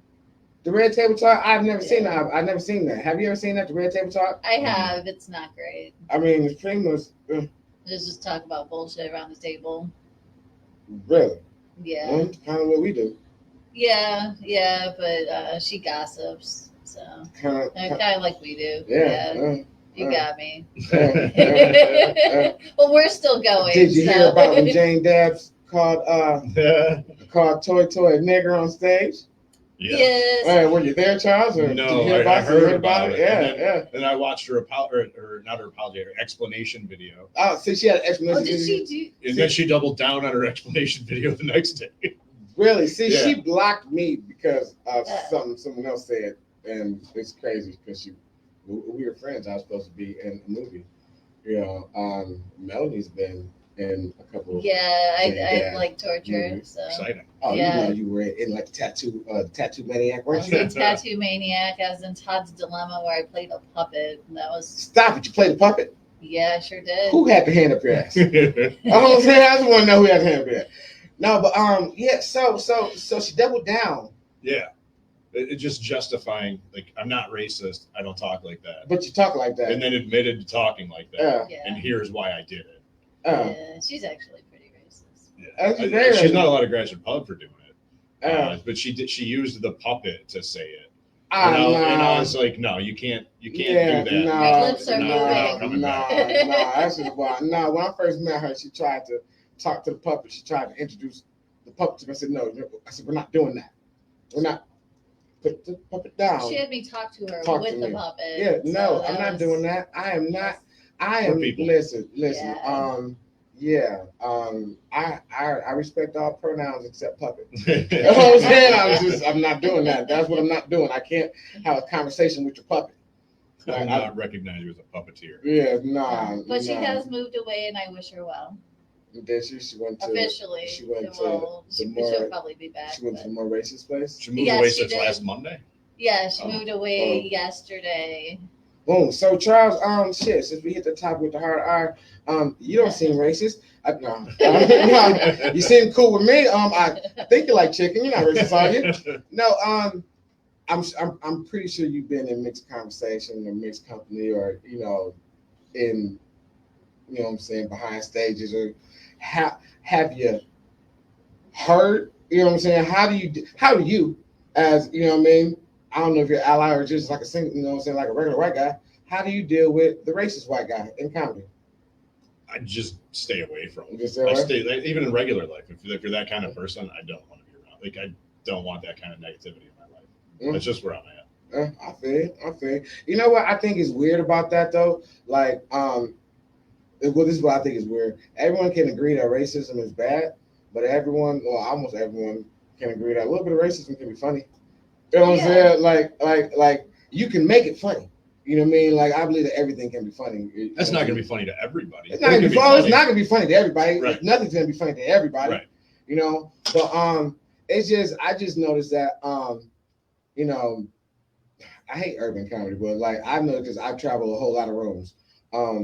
I noticed that the racist comics get real comfortable with the punchlines, the further away they get from punchlines. Oh, absolutely. You know what I'm saying? Like I've noticed that.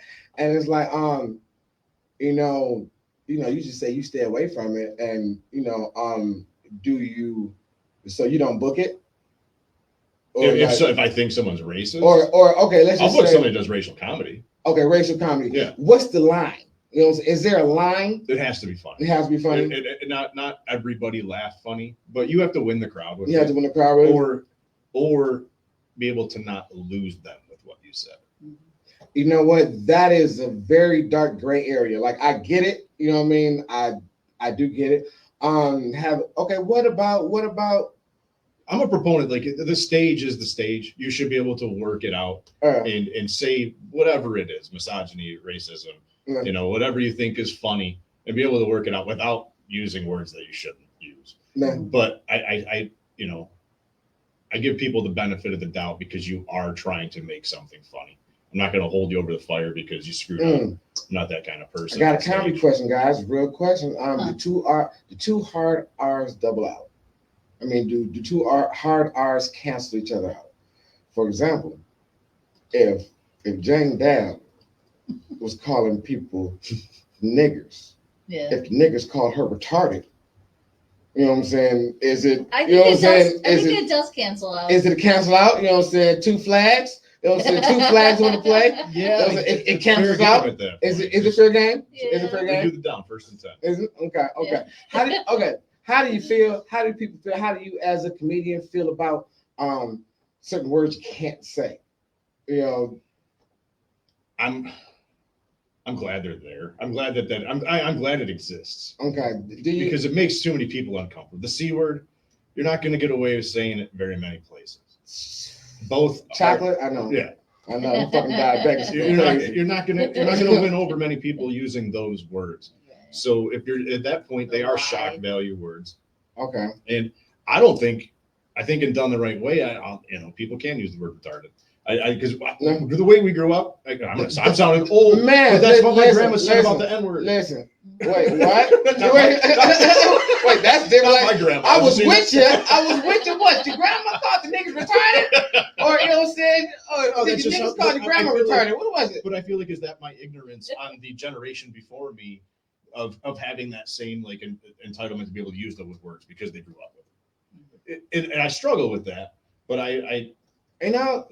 It's crazy because the C word, I'm be real, I didn't know what the hell that shit was until I went to college and I'm like, what the fuck is a cunt? He said, you can't say that. What you mean I can't? What the fuck is it? And you know, they're like, you just can't say that. Hasn't stopped me. Oh god, oh man. Yeah, I don't know. Mel, how do you feel about the words you can't say? Do you feel like you can't say them, or it's a hard shouldn't say them? There's some words that I just don't feel comfortable saying, so I'm not going to. I don't say them in my normal life. I'm not gonna go out of my way to say them. The most I'll do is I'll swear occasionally, but it is for shock value because I only say fuck in my set like once, and it's purposeful. Right. It has meaning. There's intent behind it. Exactly. Even with the retarded, I've been using it in a new bit, but I only say half the word in somebody else's voice, as in, oh, you can't say that. Okay. But it's a setup for where I'm going. And to what you were saying, it took me a while to be comfortable even saying half of the word in somebody else's voice until I realized, okay, the bit's funny enough to go over. I'm not losing them by doing what I did. Right. You know, those words you can't say. It's weird to me because the comics that I grew up watching and the comics today that I love, they all say those words. You know what I mean? Like they either, I watching Mark Norman use the word, we're retarded. That's crazy. I have no idea who you're talking about. You know what I mean? No, because it's like crazy because there's two worlds. You know what I mean? Yeah. And like comedy is so diverse. There's a bunch of comedians making livings that we never heard of. Right. But like a perfect example, your Mount Rushmore a comedy is gonna have so 4 different people on it's in different demographics. Sure. The Mount Rushmore and how can I say do you like urban comedians or do you only like white comics, or do you feel black comics are funny, or like, because I know how some black comics feel white people not funny, but for me, I enjoy a joke teller. I just like, it doesn't matter who you are. Funny's funny. Funny's funny, and if you can tell me a setup and punchline, I like setup punchline comedy. That's okay. Setup punchline for me. Comedy. That's it. Like, it's not it, but like, that's what's gonna make me laugh the hardest. Okay. If I have to sit through you telling me a 2.5 minute story with a couple of chuckles mixed in, you're gonna lose me as an audience member because I'm like, get to the funny, just be funny. And I don't like opinionated comedy. I don't want to know what your opinions are. Just make me laugh. That's what I'm here for. So you probably don't like the local comic that wants to go up there and tell me how he feels about President Biden. No, if you want to joke about him, go ahead and tell it. But I don't care how you feel about the guy. Okay. Have you run across? I've never asked anybody this. Have you ever run across any incels doing this? I don't think so. You don't think so? Or do they exist? How do you identify an incel doing comedy? Are they doing it on the metaverse by themselves? No. Like, okay. The incels, They just talk about how they don't date. They hate women. Yeah. Like it's weird because like there's been women telling me this for years. I didn't think it existed. Like there's men who really hate women, but still want to have sex with them, but openly let them know they hate women. What the fuck? You're never gonna get any sex like that. No. Yeah. No, but early walk on on stage and flip the crowd off and tell them "fuck you" and then try to make them laugh. Boom. Yeah. Like I've seen that work and I've seen it not work. Right. You know what I mean? It all depends. Well, and that guy that doesn't care if he gets the woman a lot of times too. Yeah. So question. What would you tell a comic who's obviously oblivious to the fact that they're not getting laughs, they're getting laughed at. Oh man, quit. Like You're just telling them quit, or if you're that oblivious, and those people are out there, we all know who they are. If just do yourself a favor and end it, because it's not for you. It's not for you. Boom. You know what? Speaking of ending it, and it's not for you. I'm the king of segues, by the way. There's a 59-year-old boxer who was set to for his world boxing debut at 59 years old. Wow. Like, why in the fuck would you want to fight at 59 years old? Yeah, I'd be afraid of falling and apart. then listen, man, this is terrible. Like, we all know how this fight is going to end. A 59-year-old guy named Scott England, a friend of Muhammad Ali, was set to make his professional debut at the age of 59 years old.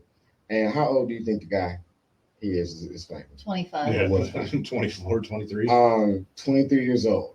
He is fighting an 0-6 fighter. 0-6? 0-6. So he should hang it up too. Yep, but his name is Jay Sean. I can't talk shit about him. He'd kick my ass. You know what I'm saying? Hell yeah. Man, Jay Sean, Jay Sean beat the shit out of this 59-year-old white man. I saw, I had to fucking look it up. It was so bad. Is that something you could actually brag about later? I mean, beat up this white man? Right, beat up this old guy. Isn't it the dream to beat up an old white man? Only, you know what? Only if he causes negative. Only then, and then we really don't want to. We just be waiting for it. Right. Like, obligation at that people like, looking over his shoulder. Yeah, okay, you always see on the YouTube, I sound so old. Yeah. You always see on the Facebook and on the YouTube, it's a clip of some unsuspecting black person getting, assaulted verbally by some just dumbass racist. And we all wait for that moment. It never happens to everybody, but it happens to one person, and then they have a camera, and then they get twisted iced tea or some shit like that. Like, we wait for that moment, but nobody takes pride in being an old white man.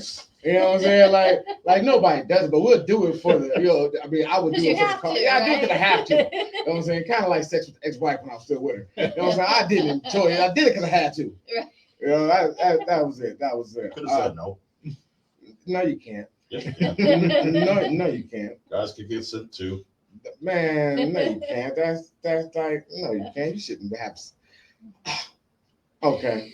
I don't want to get you in trouble, man. So we're gonna talk later about this shit. But I was at work, right? And I was listening to this, overhearing this conversation, and this girl, she was talking to her sister, and her sister was complaining because her husband wanted sex every day. The fuck you mean? Is that a complaint? That's our goal. Like, okay, like, I don't have to masturbate every day, because guess what? If I'm not having sex with you every day, what do you think I'm doing? Like, what do you think I'm doing during that period? Do you think I'm not touching myself because I can't touch you?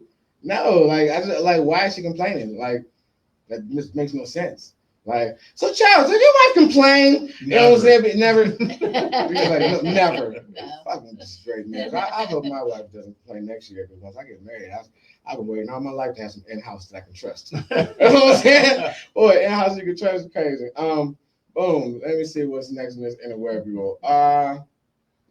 Jane Fonda. Did you know Jane Fonda only dates people that she won't date anyone older than 20? Wow. So she has nothing to talk about with What a anyone she's creep. dating. Yeah, that's definitely a creeper. Well, she's a girl, so it's female empowerment. Yeah, see, boom. I like what happened right there. She might just like training people. I don't know, training guys. That's very kinky. That's very kinky. And listen, I don't know. If me and my girl didn't work out, if Jane Fonda hit me up, was like, hey, I want, yes. Her, any old person with a bunch of money. You want to work out with her? Yeah, man, yeah, we can work it out. No, but like, if it was a guy, they'd call Al Pacino a creep. Absolutely. You know what I'm saying? But some Jane Fonda. And De Niro's expected at this point. I mean, shit, listen, as long as my dick work, I'm gonna be fucking. So if 20-year-olds still wanna fuck me when I'm 90, shit, fucking shame on you, but you're getting fucked. You know what I'm saying? Shame on you. No, but yeah, man, this right here. This is sexism right here, because this is just kind of gross. This is kind of gross. Mel, when you're 85, would you fuck them 20s? I don't think I could do that now. So You don't think you can do it probably now? not. No? It just feels creepy. Yeah, no, I just be talking shit, but then like I think too much. I'll be like, what's wrong with you to want to have sex with me? I like to have things in common with the person I'm with, and you can't have That's such a anything in woman common. thing. Like, just things I like having things in Is it common. really? Do you like friends? Do you drink coffee? Like the only thing I need to come. Do you want to fuck? You know what I'm saying? Do you like me inside you? See, I like some mental compatibility. Ah. Maybe I'm needy. I don't know. Yeah. All men need is, hey, you're available and you're willing. That's it, man. What I don't know. Maybe I'm just speaking for me, But no, that sounds like that sounds. I don't think so. I really don't think so. I think before, listen, it's different for you because you have what you're supposed to have. You know what I mean? But if you were out here just being some old regular man, listen. So let me move on before I get charged in trouble here. On the interweb, did you hear about Red Lobster? Red Lobster losing $11 million. Do you know why they're losing $11 million? Because their food is crappy? No. Because they're giving shit away. People are eating way too many endless shrimp. Is that the reason? That is the true Seriously? reason. That's what the fuck they said. Yeah. That's the reason. Because what? Endless shrimp. The endless shrimp promotion. Oh yeah, of course that's good. Motherfuckers not leaving. The shrimp is super expensive right now. Yeah. Yeah, it sounds like a bad Is that in a promotion. month they lost $11 million? Over the span of that? Over, let me see, over a month. Now, during the quarter, I guess, No, I think. That works. $11 million in the fiscal year, the fiscal quarter. Notes in 2023, Red Lobster. Yeah, I don't know. They lost a lot of money because people don't know I wouldn't fucking go home. Yeah. I guarantee it's not as filling as it used to be. Like you see, like how much smaller shrimp at the grocery store is nowadays. Right. Like that doesn't do shit. Yeah. Yeah, I don't eat shrimp. You don't eat shrimp. I don't like seafood. I like shrimp. So, question: how do y'all feel? I heard someone say that fucking fish is not seafood. That seafood is the other shit that's in the sea. They probably mean shellfish. There's a difference, but fish would still be seafood. Exactly. That seems weird. It's weird. Why would anyone say? Are they trying to feel special about what they Because they don't like fish. I don't but consider they like anything seafood. you get out of Lake Because people Ontario to actually be start- seafood. But if it's out of the ocean, then it's seafood. But it's fish though. So now I see. Okay. So I just take anything that comes out of water seafood. I thought it was anything That's come what out of salt water. Oh, so there's difference. I don't know. Really? I don't live by the coast. I don't know. It's No, just if you what get it out of the sea, it's fucking seafood. I thought if you if you're getting it got out. it Wait. in the water. So fuck. So if it's from an inland lake, it's just eating fish. It's but fish. that's still seafood. It's fish. That's what I thought. Damn, I don't know. I think we just broke. I think we broke the code. I don't know. Is it seafood or not? What is seafood? If I get some shrimp, not shrimp, but some catfish from a catfish farm, it's fish. It's in water. But is it seafood? If I order from a restaurant, it'd be under. It's just a way of generalizing, so we don't have to say retarded shit for different fish. It's Don't some say fish and seafood? I'm just confused now. What are we gonna do when we get a catfish out of the water? Call it a swamp catfish instead of seafood? Some people might. Yeah, less people are gonna want to eat it. Like I said, I respect all pronouns. Creole? I don't know. I've never down there either. What, call it river salmon? I call it river salmon. I like that fucking river salmon. River salmon. So shit. So we about to get out of here, but in a minute. But did you hear about the Boston woman who was killed when the shark had dinner? I don't call shark attacks. I just figure, you know what I'm saying? They had dinner, like they had a fucking I feel like shark attacks. A shark attack is the equivalent of like man meal. No, it's kind of like a Costco display, like when they give you the fucking samples. Like the fish don't know the shit's out there, and then they just walking, well not walking, but swimming down the fish aisle, whatever. They swim down, and then they see, oh shit, people. I'll take a sample of that. Boom. Right. Yeah. I don't even do that. Yeah. Shark attacks are incredibly rare. They only do that. They only do that like if you get too close to their They're territory. at an all-time high this year, though, on the East Coast. Yeah, like this. My whole thing stay the fuck out the water. They should be at an all-time low. Well, it's also because the water's getting warmer, so they're kind of getting a little bit too close to us. But it's the whole thing. It's just the whole shark attack. Sharks don't attack. You know what I'm saying? Having dinner. They just there. They sharking. Sharks shark. They should have said a woman killed when the shark was sharking. Yeah. You know what I mean? Like I just hate how people say And like it was an attack. And it attacked her. They didn't really attack. It was just there. It just bit her a little bit. It swam up and bit her. That's an attack. If I walked up and bit you, what would you call that? Well, you were people, man. That's assault battery, man. That's a crime. That's a crime. No, but like I don't know. Maybe it's the animal lover in me. But I hate when people get mad at animals for doing animal shit. Right. You know what I mean? Like it's animal. Like Look at my dog shits on the floor. Yeah, I know that still pisses me off. That pisses me off. Taking my dog out, that pisses me off. But like, yeah, Just doing animal stuff. Yeah, he just, as long as you don't shit in my bed, you know what I'm saying? As long as you don't Amber Heard me, you know what I mean? I'll be fine. But now we're gonna go first. Yeah, maybe it's just the PETA person in me. I'm half black and half PETA person. Like I love animals. I don't like. It's not a shark attack. Like why the fuck you gonna be in the ocean? They got swimming pools. Like I just, so once you can't see the bottom.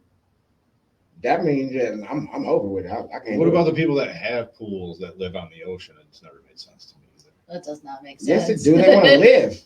Like they want to live. They want to smell the world and they want to live. Like if I lived on the ocean, if I lived on the coast, I would live on the beach and never step foot in it. Like you just want to look at it from afar. Just want to look at it on and your smell balcony. it. Yeah, and smell it. Haven't y'all ever been to a beach and it's like, oh, that salt water smells good. Like I just like it. Like I don't know, man. But no, I'm not. But I go in the water too, so. I mean, I go as far as I can see it, but that fish shit that's swimming by my feet, it feels like little boogers in the water. The older I've gotten, the more I don't like it. You see, man. I don't enjoy it the times I've done it. Yeah, that sounds like drugs. I've enjoyed the times I've done it. You know what I'm saying? It's an acquired taste. That sounds like your mom. You know what I'm saying? That's a acquired taste. No, sorry, I'm juvenile. Some juvenile jokes. So Charles, I'm about to wrap it up here. But when the next time you're next, or what days your rooms operate, or what you got going on next? Next, I got the Gratiot Pub Tuesday open mic in Clinton Township every Tuesday. Every Tuesday. Yeah. Every Tuesday. Yep, and then every Saturday night at the Old Detroit Burger Bar in downtown Clawson. Okay. It starts at 9, both of them, and then the Blind Owl in New Baltimore, the third Sunday of the month, and we have that show coming up this Sunday at 7:00. Okay. All right. Yeah. Oh shit, that was so. You have a full calendar. Where are you at on social media? Are your socials active? Yeah, you can. I have a website, chuckcharleschaz.com. You can check that out. It'll take you to all my socials. Eddie. All right, good. Chuck Charles Chaz. Okay. And then my Instagram at Chuck Charles Chaz, TikTok Chuck Charles Chaz, and then Facebook Charles Hill Comedy. Okay, shit, that's what's up. Well, thank you for coming, man. No, this is awesome. Thank you. Man, I appreciate it. I just want you to know that my feelings aren't hurt no more. You know what I'm saying? Like the first time I was avoiding it for a while. That's what it felt like. I was like, damn, he's avoiding me. I don't even know what I did. It's because I was black. I don't know what happened. I mean, his mic is in Clinton Township. I didn't know, but no. All fucking jokes aside, thank you for coming to the show. Pause. Yeah, no. But thank you for coming to the show. Thank you for booking me, because you did book me before, and I'm a firm believer in all bookings are a blessing. You know what I mean? And so thank you for the stage time and opportunity. It was awesome. I appreciate it. And I had a great time. Anytime you want to come back to the show, you can come back. Friend of the show. You got friend of the show status. Everybody doesn't get that. I know. Listen, I'm lying. I'm just trying to get booked, man. But no, man. I know for real. Anytime you have something going on, feel free to hit me up. We throw it on the page. Some cross promotion is some good promotion. I believe that even though comedy is an individual sport, I'm one of the few who is a firm believer that it can be a team sport as well. It can be. You know what I mean? Yeah, so that's where I am. So once again, thank you for coming to the show. Right now, this is what I do all the time. I've been doing it for 5 years. At the end of the show, I do a moment of silence. Not a moment of silence, but the positive moment of the show. Okay, and so what that is I I take today's happenings and I try to wrap it up to some semi-logical conclusion. Sometimes it makes sense, sometimes it don't, sometimes it works, most of the times it don't. But right now, Melanie, do you want me to do it? Or you can do it? You can do it? That's how you take the water. And now it's time for the positive moment. It didn't sound very positive, but that's it, right? Positive moment. Go, go, go. Go, go, go. Shit. It's positive. Listen, man. I can do it again if you want. No, that was actually perfect. Listen, the positive moment of the day. Listen, sometimes it's not about, okay, boom, here it goes. Fulfillment, success. Uh they are destination spots, they're target, some target directions. But there's no roadmap to that. There's no roadmap. There's no roadmap to fulfillment. You know what I mean? And in life, things change. There's a lot of times where we always think we have all the answers, and we think we're fulfilled, and then something pops up. And it's like, oh shit, I didn't even know that the sun shined over there. And so like basically I say that to say, hey, don't block yourself off from what could be next. Don't get locked into such a routine of existence that you forget how to live. Because sometimes life isn't about dollars and cents. Sometimes life is just about the experience of living, the highs, the lows, the successes, the failures, the experiences. Sometimes, is not even about winning. Sometimes it's about losing. Sometimes it's about, having to deal with that loss. Like life sucks. You know what I mean? Life gets to life, and sometimes, and that's when you got to choose. Is what, do you want to quit, or do you want to keep going? And those are the times in life where you got to say, what, at the end of the day, I don't know what's next. I don't know what's outside that door, but you got to take that chance. You got to take that chance to fail. You got to take that chance to lose, because at the end of the hallway of losing, you know what I'm saying, is Michael Jordan's 6 fucking championships. So sometimes you got to get your head bumped 5 times by the Pistons and the Celtics before you become the GOAT. So basically what I'm saying is, don't give up on life because you don't know what's next. You know what I'm saying? Don't give up life because you're having a hard time today, because you never know what's behind door number 2. It might be door number 3, or it might be success. But at the end of the day, you can't quit. You got to give it a chance. And if that don't work, if it don't work at all, and you meet somebody that it just pushes you to the point to where you just have to be a dick, fuck it, be girly. We out.